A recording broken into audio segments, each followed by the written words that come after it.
नमस्कार, मी ऋतुजा आपल्या सर्वांचं सहर्ष स्वागत करत आहे सार्वजनिक गणेशोत्सवात, जो की प्रथमतः होत आहे भारताच्या बाहेर दुबई येथे। लोकमान्य टिळकांपासून चालू झालेली ही परंपरा आज या ठिकाणी दुबईमध्ये होत आहे आणि हे पाहून आम्हाला खूप अभिमान वाटतोय।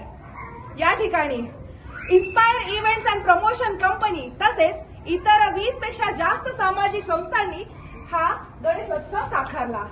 आज याचा पहिला दिवस, हजारो भाविक इथे उपस्थित आहेत। या गणपती बाप्पाला भेटायला आलेले आहेत। श्रीमंत ढोल ताशा पथकाच्या या गर्जनेने या गणपती बाप्पाचं आगमन झालं। डोळे पाणावले, खूप छान वाटलं। चंद्रशेखर जाधव दादा इन्स्पायर इव्हेंट्स कंपनीचे सर्वेसर्वा आपल्या सोबत इथे उपस्थित आहेत, तर आपण त्यांच्याकडून जाणून घेऊया। तर दादा, आम्हाला खूप जाणण्याची इच्छा आहे, या मागचे सार्वजनिक गणेशोत्सव पहिल्यांदा दुबईमध्ये होत आहे, त्याच्या मागचं आपलं उद्देश।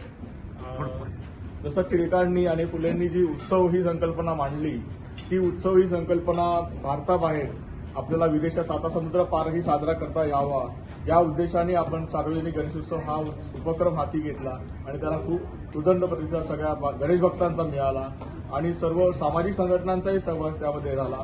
त्यामुळे सर्वांचे मनपूर्वक आभार आणि सगळ्या मंडळांचे आभार। आज श्रीमंत ढोल ताशा पथकाचं वादन होतं। 1.5 दिवसाचा गणेशोत्सव आपण साजरा करणार आहोत। दुबईमध्ये पहिल्यांदा सार्वजनिक गणेशोत्सव साजरा होतोय, त्याचा सगळ्यांना आनंद आहे आणि उत्साही आहे।